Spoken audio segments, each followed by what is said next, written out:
예, 안녕하십니까. 한국인들이 생각하는 것의 뿌리, 한국인들이 믿는 종교관에 대해서 말씀드리겠습니다. 제1과에서 다룬 역사관을 간단히 요약하면 서양 역사관은 서양 진리관에 종속되어 있고 동양 역사관은 동양 진리관에 종속되어 있다는 것입니다. 그러니까 역사관하고 진리하고 연결되어 있다. 서양 진리관 안에서 동양을 논하느냐, 그러니까 우리에 놓는 서구 자유주의자이냐, 동양 진리관 안에서 서양을 논하느냐, 친종주의자이냐, 중국주의자이냐 문제가 자동적으로 도출됩니다. 그러니까 모든 천도교인은 친종주의자입니다. 천도교를 믿는 친미주의자는 없습니다. 함석헌의 뜻으로 본 한국 역사는 유교의 불교의 신과 기독교의 신이 상제, 은나라 조상신으로 같다고 주장합니다. 그런 논리가 맞다는 전제로 민족적인 것이 세계적이다라는 슬로건까지 유행하게 됐습니다. 한국교회는 기독교 여호와 하나님을 민족문화에 속한 무당신앙의 하나님 용어로 번역했는데, 그러니까 하나님이란 말이 원래 그 번역어로 무당신앙에 원래 있던 말이라고 합니다. 함석헌은 무당신앙의 하나님 안에 기독교 신앙이 포함되는 것처럼 주장한 것입니다. 과연 그런 것인가요? 샤머니즘 문화와 헬라 문화는 과연 회통할 수 있는가요? 중국 문명과 서구 문명이 과연 서로 쉽게 섞일 수 있을까요? 이렇게 샤머니즘 신이 유럽 문화를 이긴다는 가정에는 일제시대에 존재했던 항일 문화이기보다는 중국 민족들이 반만년 유지해온 중화주의의 종속 문화일 수 있습니다. 그래, 조선 중화주의일 수 있다. 함석헌의 뜻을 본 한국 역사는 역사를 통해 체험적 역사를 말하는 사건사를 다루고 있습니다. 역사적 사건을 통해 찾아오는 조상신을 다루고 있습니다. 그러니까 만물이 조상신의 혼과 백이 담겨져 있다. 그런 전제로 조상신이 사건에 담겨 있다. 모든 역사적 사건에 조상신의 문제가 담겨 있다고 보는 것입니다. 사건사로서 조상신에 다가오면 서양 역사 철학에 기반한 사건사와 다른 체험일 수밖에 없습니다. 함석헌의 모든 논리는 서구 역사관에 입각한 국가가 아니라, 네이션이 아니라 중국 문명 본래의 군주신간에 기초한 나라, 에스닉, 씨족, 부족 이런 거에 기초한 나라를 지정합니다. 그에게 나라는 매우 이데올로기적인 것으로서 영남 귀족 파벌이 보호했던 이승만에 의해 왜곡된 서구적 국가관이 전혀 아닌, 그러니까 왜곡된, 이거는 친종주의자 느낌이죠. 조선 왕조 본래의 군주신관을 말합니다. 한종수기 이전에 한국 사회는 중국학에 있어서도 무엇이든지 피상적이었습니다. 또 반공문화로 인문학 규제가 심할 때 서양 인문학 접근도 피상적이었습니다. 동양과 서양 양쪽의 피상적인 시각이 만드는 환상이 민족적인 게 세계적이다라는 중화주의적 가치관에 깔려 있습니다. 중국 문명의 유불선 신앙은 따지고 보면 상서 홍보편에 나타난 황극 사상에 기초합니다. 중국 신앙은 가지수가 다양해도 결국은 부족장을 중심으로 하는 씨족 혈연 사회로 나타납니다. 임금의 법도로서 임금이 법을 세우는 것을 말합니다. 그러니까 중국적 진리관은 임금이 법이다. 임금이 진리다. 그래서 니놈이 왕명을 어기겠느냐 이런 식으로 논할 때 부족장을 어기면은 말 들을 때까지 후들게 팬다 이런 중국에서는 중국의 법치는 인권이 좀 소화가 되죠. 법은 부족의 부족장만이 행사하는 게 중국 문명입니다. 중국인에게 역사학과 법학은 중국적 진리에 종속되고 중국적 진리는 조상숭배의 부족 문화와 연결됩니다. 황은 대이고 극이란 중입니다. 그래서 대중, 그러니까 황극, 김대중이란 말이 황극, 그러니까 김대중이라는 이름은 중국 문명에서 두목을 지칭하는 이름입니다. 중은 중국 정신의 핵심입니다. 대중에 돌아야 천심을 받는다. 그러니까 김대중이 김황극이다. 자기가 황제다. 이런 이야기죠. 황극은 임금이 다스리는 법도요. 극을 세우는 것입니다. 중국 문명 유불선 어디로 가더라도 봉건우주를 중심으로 중심에 수직적 질서를 구축합니다. 일단은 그래서 김대중이란 이름이 전두환 때, 아니 니놈이 내가 있는데 네가 황제라고 고이한 놈 이런 식으로 전두환이 바라보니까 이름은 고쳤잖아요. 버금중자로. 실제로 가운데중 옆에서 사람 인변 놓는 버금중자를 김대중이 썼던 시간이 있어요. 근데 좌우지간 버금중이든 아니면 황극의 대중이든 그 비혼 세대 있지 않아요? 결혼을 못하는 세대들한테는 짜증이 지대로 나는 거죠. 중국 문명은 짜증이 지대로 납니다. 그 비혼 세대들한테는. 그래서 좌우지간 그래서 편파들도 기울어짐도 없는 것은 오직 왕이 시혜적으로 베풀 수 있는 것입니다. 백성은 중용을 생각해도 언제나 중용이 안 돼. 왜냐하면은 진리는 누가 지켜주고 있다? 부족장. 그래서 백성은 부족장이 아니잖아. 종속되는 거잖아. 그래서 언제나 중용은 부족장의 말이야. 그래서 조국 추미애 윤미향이 언제나 그 갑이 되는 거고, 신분제와 도덕 진리가 일치한다. 그렇게 됩니다. 한국의 질서는 우주의 시연에 깔린 그게 문제와도 연결돼서 해석이 됩니다. 중국 종교의 뿌리가 군주의 법에서 시작됩니다. 그리고 주자과 양명학의 뿌리는 군자라고 하는 공적 개인에서 시작됩니다. 천명지위성, 솔성지위도, 수도지위교, 중용에서 나온 이거는 에서 성은 사물 속에서 천명이 내린 질서를 말합니다. 예를 들어서 삐아제 시계를 보면은 그 천명이 그 노무현에게 부영이바이가 내리게 했다, 뭐 그런 질서가 각각의 사물에 그런 게 그 임금이 쓰던 사물들의 그런 질서가 있다고 그렇게 보는 거죠. 그런 질서 속에서 리가 있다고 봅니다. 그래서 삐아제 시계를 보면은 이게 이렇게 어디다 버리게 되는 이치가 있다. 리는 모든 존재를 가능하게 하는 존재의 시원을 말합니다. 치지 제경물자 언욕 치오지지 제직물 이궁 길이야. 이 대학에서 나온 것은 알매 극치는 군주정치에 따른 부족국가의 사물에 깔린 자연이치를 말합니다. 그래서 중국인들은 유교를 통해서 모든 사물은 시족사의 신분제를 유지하기 위한 이치가 깔려있다고 봅니다.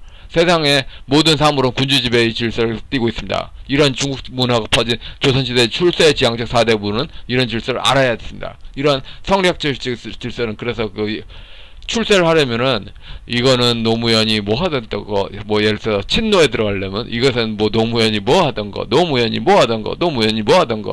그래서 문지양이 뭐 한번 그런 거 했었죠. 여기는 뭐 이렇게 뭐 하던 거.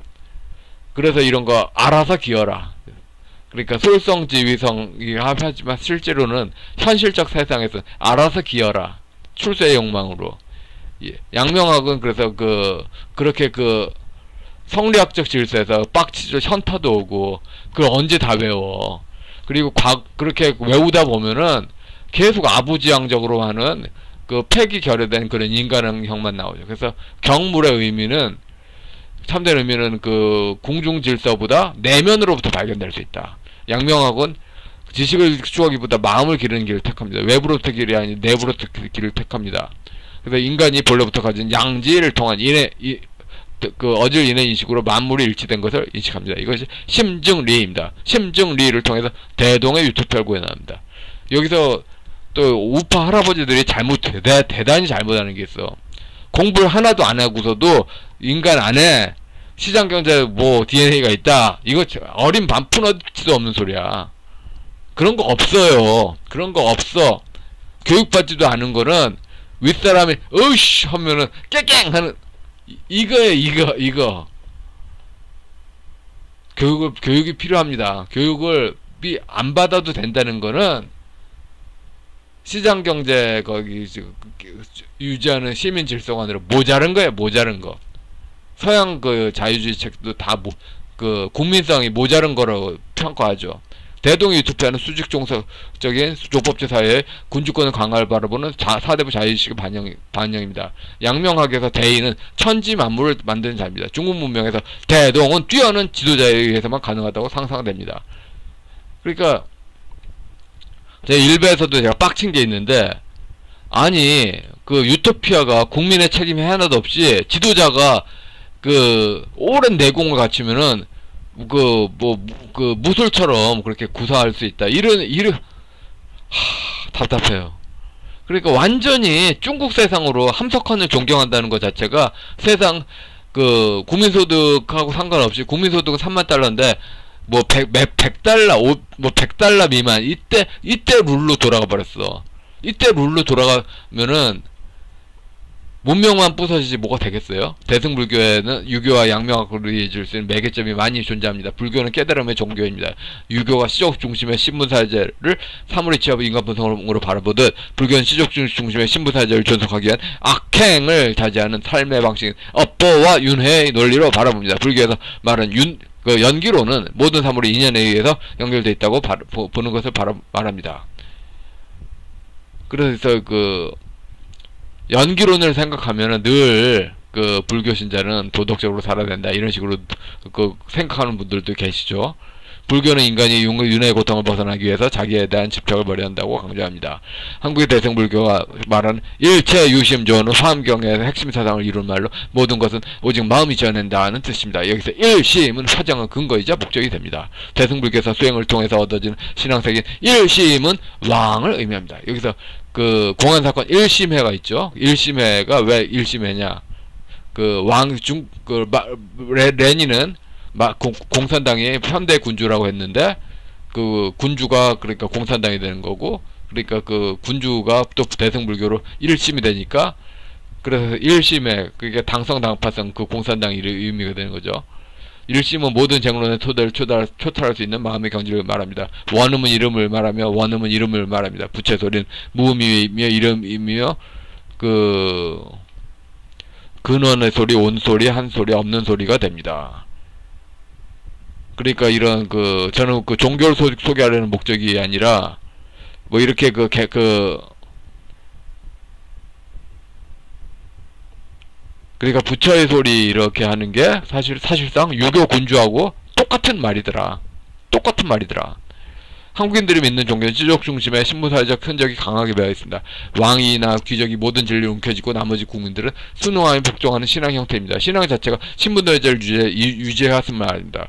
그러니까 진리가 모든 윗사람이 가지고 있고 아랫사람 깨갱하는 겁니다. 그러니까 지금 국가주의에서 바뀐 게 없어. 조국 추미애 유미양의 진리를 가졌으니까, 문정의 진리를 가졌으니까, 또 환경부 탄소를 위해서는 20년 이상 나무를 무조건 벤다. 그 진리를 가졌다. 아니 그렇게 독단적으로 다 배울 때 환경부 공무원의 아래에서 견제하는 게 아무도 없었다는 거죠. 그러니까 지금 현재 동학 진리가 한국을 망치는 거죠. 동학이 정말 19세기 노론보다 더 썩은 종교가 돼버렸어. 중국 문명에서 사안정 권력을 준 부족의 권력 독점을 말합니다. 문장이 계속 대북 문제를 얽히는 게 한 가지예요. 호남 좌파 전라도 천도교가 권력을 꽉 쥐게 해달라고 북한을 지렛대로 하려는 거 아니야. 그래서 결국 권력을 쥔다는 목적은 인권 문제하고 나머지 전라도 천도교나 아닌 세력의 인권 문제하고 연결되죠.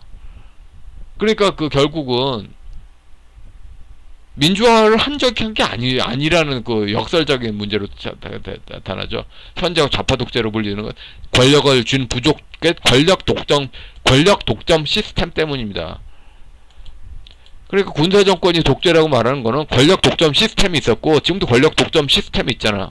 한국인들이 세상에서 접하는 기독교는 세속신앙, 그러니까 이런 신앙의 영향이 강하게 배어 있습니다. 기독교 신앙의 규범적 지식과 별개로 교파와 교단의 경계에 유교적인 빗장이 쳐있는 경우가 많습니다. 성경의 가르침과 달리 유교 분당 파벌처럼 나뉘어 있다는 이야기입니다.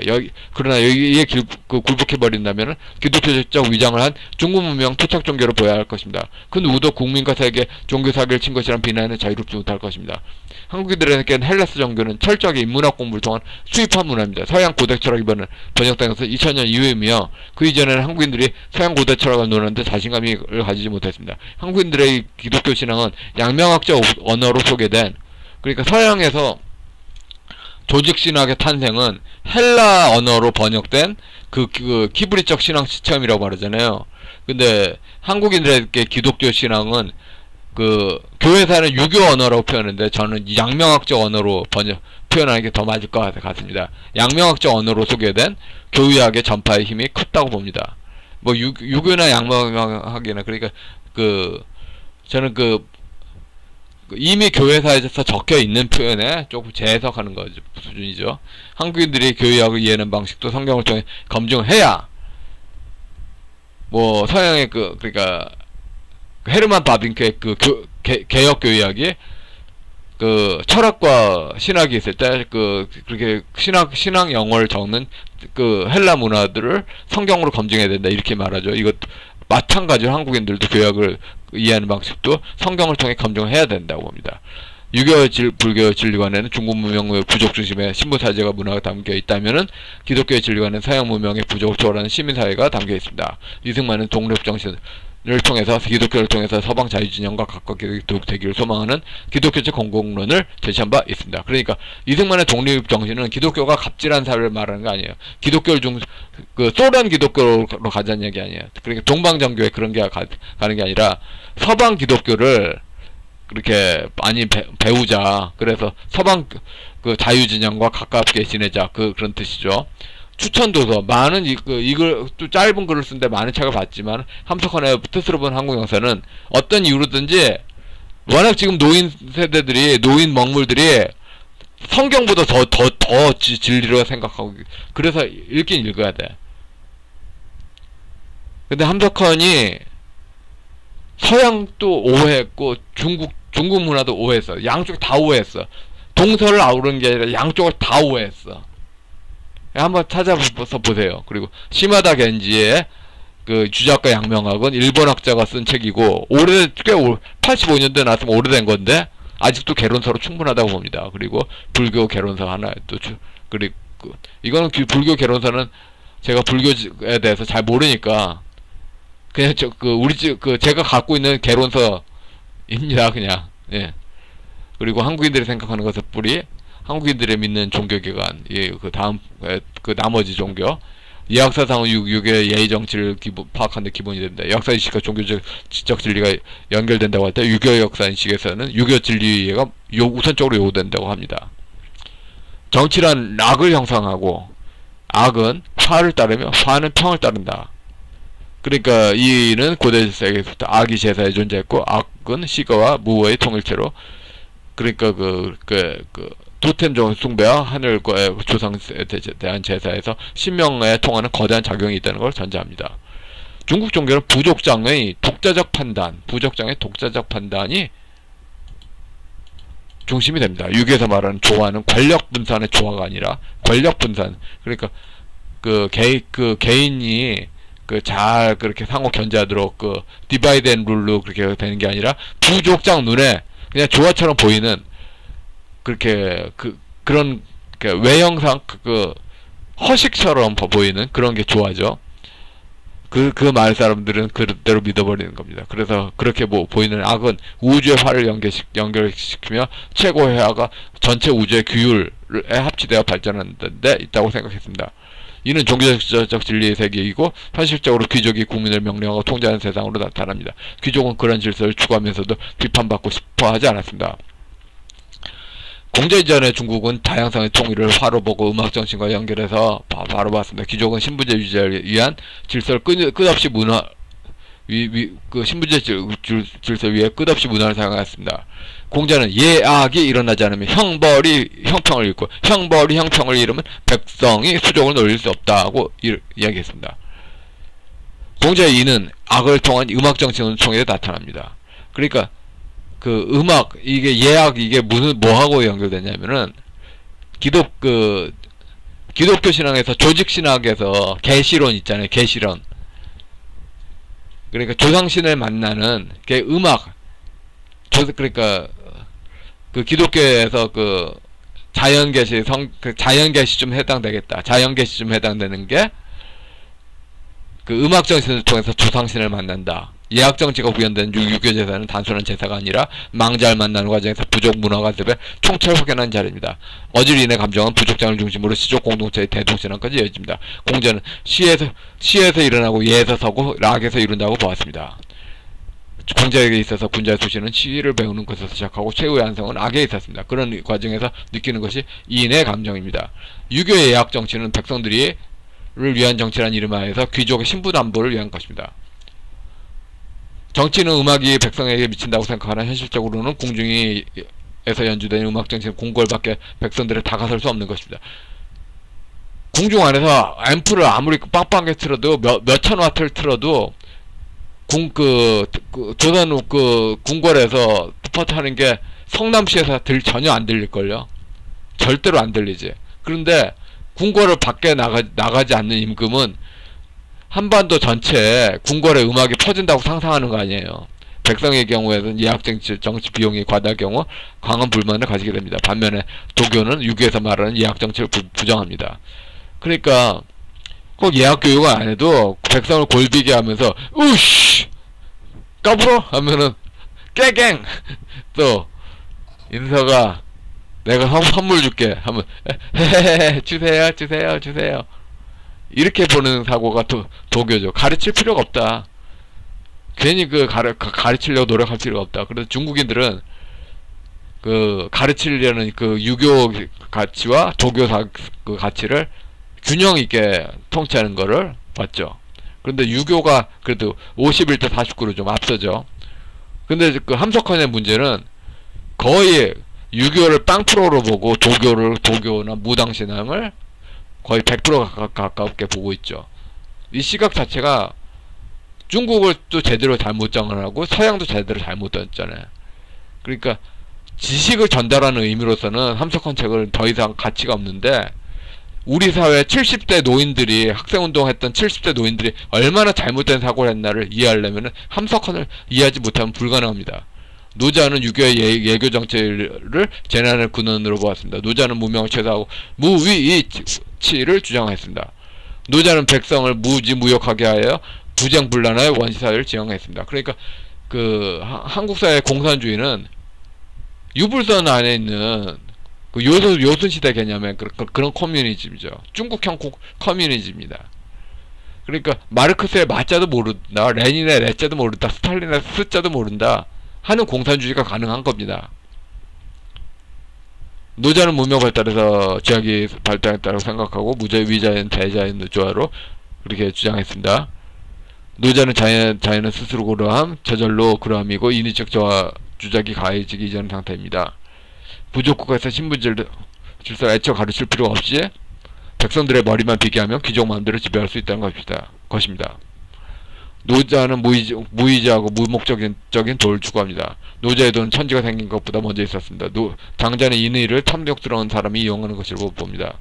장자는 문명사회의 도덕적 추락으로 원시사회로 돌아가자고 봅니다. 장자의 소유하는 인간은 천지자연 법칙에 따르고 그리고 육기의 변화를 조정하여 무한의 세계를 논인다고 봅니다. 소유적인 삶은 천지의 자연과 일치하는 삶입니다. 도교의 경전은 노자 장자는 무당신앙 경전이기도 합니다. 도교 정치는 귀족들이 막대한 자금을 통해서 형성하는 신분제 질서와 달리 중국 문명의 특성을 이용하는 우회하는 신분제 질서의 구현으로 나타납니다. 유교가 부족국가를 유지하기 위해서 막대한 비용을 지출하는 반해 도교는 그런 비용을 최소화하며 유지합니다. 문제는 어디로 가더라도 고대 중국인들의 부족국가 신분제 삶을 긍정한다는 점입니다. 그리고 또 도교는 그렇게 비용 최소화하지만 문제는 도교가 번성하면은 그냥 왕조가 망한답니다. 중국사에서는.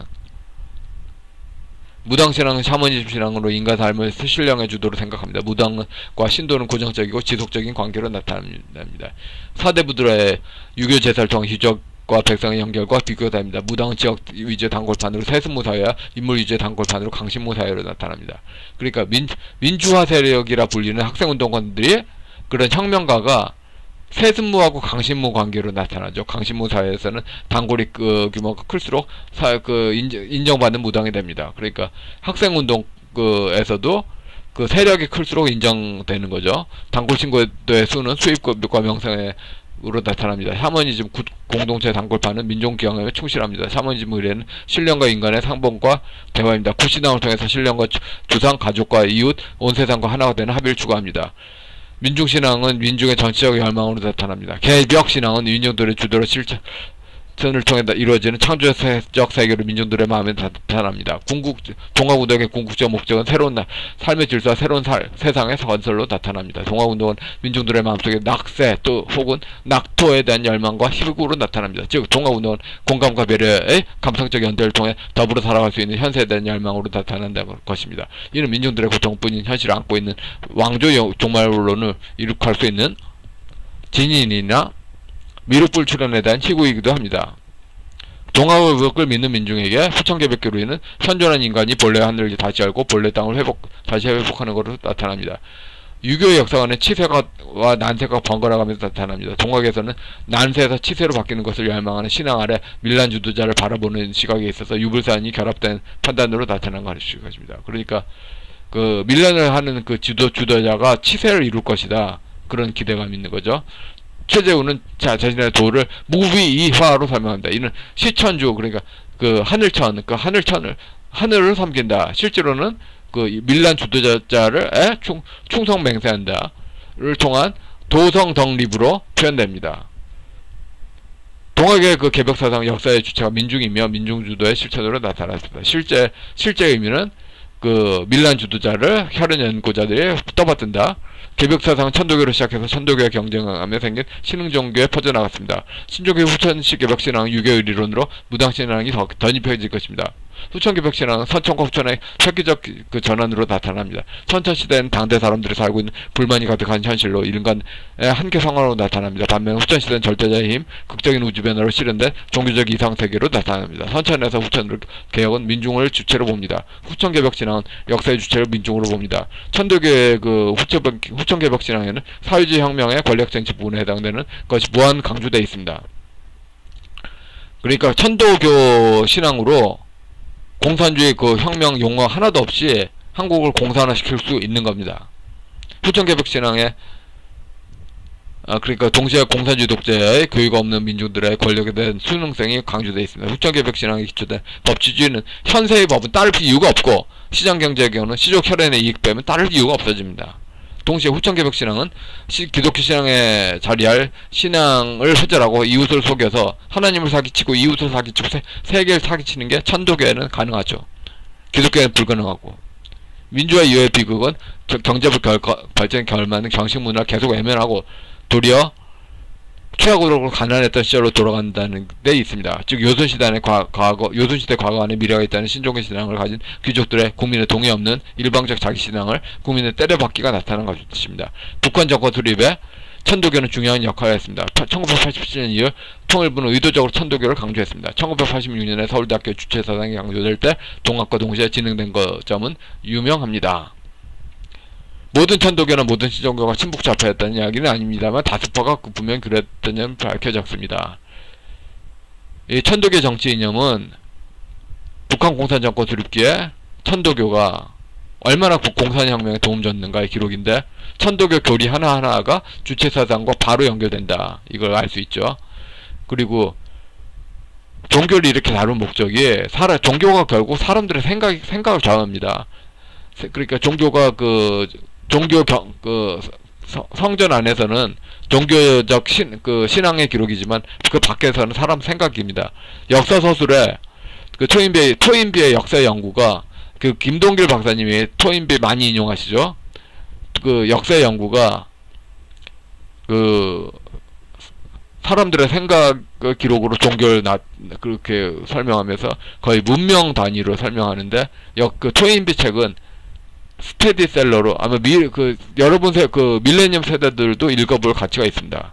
좀 두껍긴 하죠. 어렵고 부족신앙에 연결된 왕주종말론은 희망이 아닌가. 부족신앙에 연결된 왕주종말론에서는 그러니까 뭐랄까 조금 내부 심리로 바라보면 희망일 수 있는데 지극히 부족에 연결된 밀란 일으키는 밀란 주도자의 직계 노비 존속이 아닌 일반 국민에게는 아주 큰 피비린내가 보이는 거죠. 여러분의 생각을 묻습니다. 또 미션이 김대중은 천도교는 민주주의고 신종교는 탈당전이고 그러니까 신종교가 통일정책이고 70년대 유신 반대운동 때부터 이런 걸 퍼뜨렸는데 박현찬 또 대중참여 경제학으로 김대중 이름으로 천도교 경제학을 주장하고 김대중을 후원하는 민중신학 그룹은 천도교의 교회말 신은 토착호 신학을 주장했습니다. 현세의 체제가 망하길 바라는 신앙으로 법치주의와 시장경제는 현세의 체제를 중심으로 돌아가는 거잖아요. 현세 체제가 망하길 바라는 신앙으로 현세의 체제를 개혁하면서도 현재의 그 시민 원칙, 시민적 이성을 강조하는 게 돌아갈 수 있나요? 그러니까 지금 현재 여기서 저는 김대중이 반유신 운동 때부터 사기를 쳤다고 사실상 봅니다. 사실상 없죠. 그런데 여러분의 생각을 묻고 싶습니다. 미션 3. 천도교는 그 뿌리에서 서양적 진리가 아닌 중국적 진리, 그러니까 동학을 취한다는 지향성을 가지고 있습니다. 반면에 시장경제는 계약자의 원칙에서 존재하며 근대 민법 원리라는 서양적 진리가 안에 있습니다. 그래서 중국적 진리가 부족장인 진리가 있고 천도교에서는 교주, 포주, 접주의 진리로 나타납니다. 그 반면에 시장경제는 민간 상호 간의 그 규율이라는 원칙이 존재합니다. 그러니까 그 시장경제는 근대 민법 원칙 안에, 그러니까 민법이 신의 성실 원칙이 이렇게 위에 있죠. 김대중의 대중참여 경제가 시장을 장악한 특정 패권의 그 시족 혈연 중심의 원리로 가는 건데, 이렇게 하면 엿장수 맘대로 경제죠. 그것이 보편타당화처럼 위장한 혐의가 나타납니다. 동학은 종법제로 시족 혈연주의 작동하지만 시장경제 시민사회에서 그 신성실 원칙 안에 존재하는데, 김대중의 대중참여 경제학은 왜 잘못된 경제학인가? 왜 부동산은 떡상하는가? 부동산 가격은 왜 계속 오르고 세금은 왜 끝없이 오르나? 여기에 대해서 여러분의 생각을 여쭙고 싶습니다. 예, 여기까지 하겠습니다.